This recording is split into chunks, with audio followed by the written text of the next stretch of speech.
So just here with Vivek, we're going to record just simple video on what the each product is. So the alkalising salts, I'm just going to do this very, very quickly for you.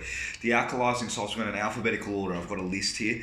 The alkalising salts are basically 4 minerals. They're calcium, sodium, potassium, magnesium. All those 4 minerals are the main 4 minerals that naturopaths use. Magnesium is a great relaxant. Calcium emotion makes you feel strong like a tree trunk. It also builds the bones and teeth. And potassium good for the heart and the muscles, and sodium good for the stomach lining specifically, and the muscles. They're also very alkaline. If you put the alkalising salts in water, they raise the pH up to about 9.5, so it's very alkaline. It's an awful example to use, but I always tell people if you jump out of a building, we splat basically into water and basically minerals or salts.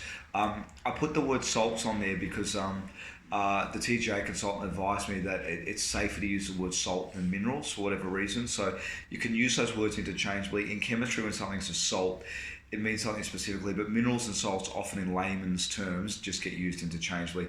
That's the 4 minerals: magnesium, sodium, calcium, potassium. Now remember, minerals exist in different forms. If you want to make the body more alkaline, these are usually in the forms of carbonates or bicarbonates, and so they neutralize things that are acid. You can also get them in the forms of chlorides or chlorine, just disinfecting. That's probably the main two that I would use. That's my preference. People debate over what form's better. If you see it on the internet, everyone thinks they're an expert.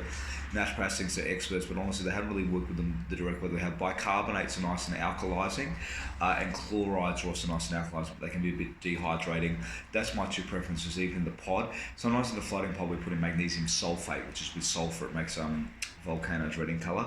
So just be aware that's sometimes a little bit hard to dissolve. You just put it in water and drink it, and it starts to build the body, makes people feel emotionally stronger as well.